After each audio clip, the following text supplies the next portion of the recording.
आला हजरत को आला हजरत क्यों कहते हैं?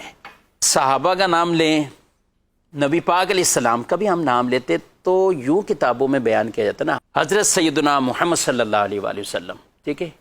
नबी पाक अलैहिस्सलाम का नाम आता है तो भी ये सहाबाए किराम। अच्छा, हजरत इमाम अबू हनीफ़ा, इन सब के लिए हम ये बोलते हैं। और इमाम अहले सुन्नत का जब आता है तो वहाँ हज़रत इमाम अहमद रज़ा ये भी बोला जाता है, लिखा जाता है, लेकिन जो इनका एक लक़ब मशहूर आला हज़रत, क्या है ये? बिस्मिल्लाहिर्रहमानिर्रहीम। लेकिन सबसे पहले तो आला ये बड़े को बोलते हैं, बुलंद को, अज़मत वाले को बोलते हैं। तो आला हज़रत का मतलब ये हुआ बड़े हज़रत। इमाम अहले सुन्नत रहमतुल्लाहि तआला अलैह के दौर में आपको बड़े मौलाना साहब कहा जाता था आम तौर पर। अच्छा, अब ये जो आपने ख़ुद इब्तिदा फरमा दी इस हवाले से कि नबी के करीम सल्लल्लाहु तआला अलैहि वसल्लम के नाम के साथ हम देखें तो आम तौर पे हज़रत सैयदना मोहम्मद रसूलुल्लाह सल्लल्लाहु अलैहि वसल्लम के अल्फाज इस्तेमाल किए जाते हैं, या हज़रत सैयदना अबू बकर सिद्दीक़ रदी अल्लाह तआला अन्हु, हज़रत सैयदना अली अल मुर्तज़ा रदी अल्लाह तआला अन्हु, सब के साथ हज़रत के लफ्ज़ इस्तेमाल किए जाते हैं। और आला हज़रत के साथ जो है वो आला हज़रत का लफ्ज़ हम इस्तेमाल करते हैं। तो इस पर बाज़ लोग एतराज़ करते हैं कि आपने आला हज़रत को ये सबसे बड़ा दिया, यानी दीगर को तो आप फ़कत हज़रत कह रहे हैं, और जब इमाम अहले सुन्नत की बात आती है, इमाम अहमद रज़ा की बात आती है, तो आप आला हज़रत ये कहते हैं। तो ये गोया के आला हज़रत को बड़ा देना है, ठीक है। तो ये एतराज़ बिल्कुल बातिल है। असल ये है कि अव्वल तो मैं आपको इसके कुछ इल्ज़ामी जवाबात अर्ज़ कर दूँ कि ऐसे अल्फाज जो होते हैं वो उमूमी तौर पे लक़ब के तौर पे इस्तेमाल होते हैं, ठीक है। और जब लक़ब इस्तेमाल होता है तो उसमें उसके ये नहीं होता कि इस्तिग़राक़ी, यानी उसके तमाम के तमाम अफराद यहाँ पर मुराद हों, बल्कि एक मख़सूस तबका वहाँ पर मुराद होता है। इसकी मिसाल लीजिए, मिसाल के तौर पर हज़रत सैयदना हसन मुज्तबा रदी अल्लाह तआला अन्हु, जो नबी के करीम सल्लल्लाहु तआला अलैहि वसल्लम के नवासे हैं और जन्नती नौजवानों के सरदार हैं, लेकिन जब हम उनका नाम लेते हैं तो हम कहते हैं सैयदना इमाम हसन मुज्तबा, ठीक है।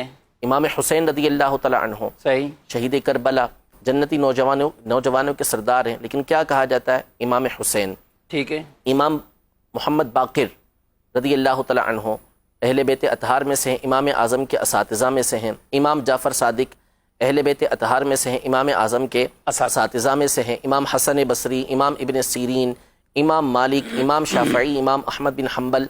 आप ताबईन के नाम के साथ चलते चले जाएँ कि अकाबिर ताबईन जो हैं या तबअ ताबईन जो हैं या उनके बाद के अफराद हैं, तो उनके साथ हम बोलते हैं इमाम।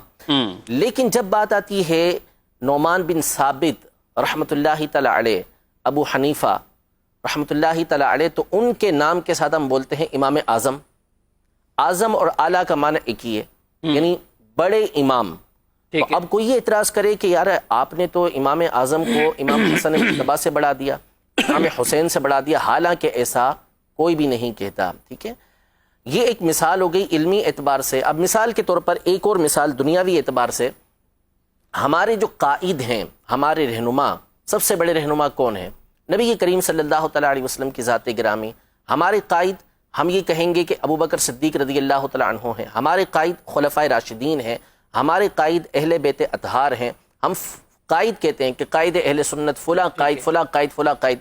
लेकिन जब मोहम्मद अली जिन्ना साहब का नाम आता है तो हम क्या कहते हैं? कायद आज़म। तो क्या कायद आज़म कह के हमने उनको नबी के करीम सल्लल्लाहु अलैहि वसल्लम से बड़ा कायद बना दिया?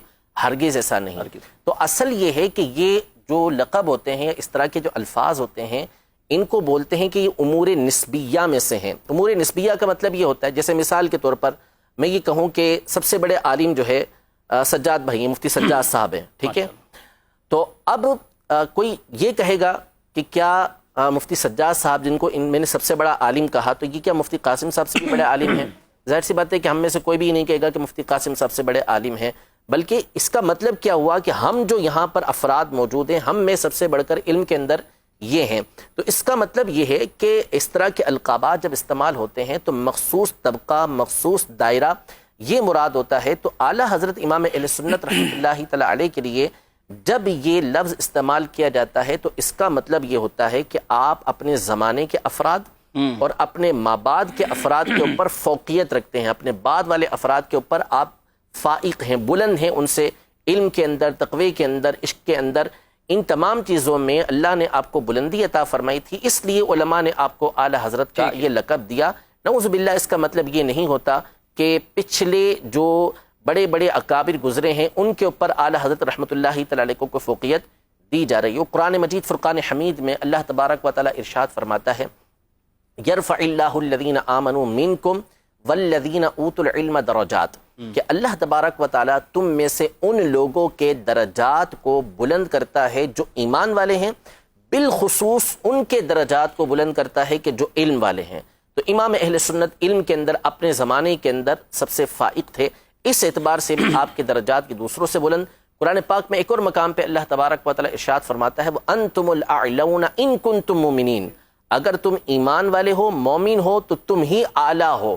تو اعلیٰ حضرت رحمۃ اللہ تعالی علیہ کامل ایمان والے تھے کہ آپ جب پیدا ہوئے اس کی جو تاریخ بنتی ہے وہ بنتی ہی یہی ہے کہ اللہ تبارک و تعالی نے ان کے دلوں کے اندر ایمان کو مضبوط کر ڈالا ہے۔ ماشاءاللہ۔ تو امام اہل سنت کامل مومن تھے، اس اعتبار سے بھی آپ کو اعلیٰ کہا جاتا ہے۔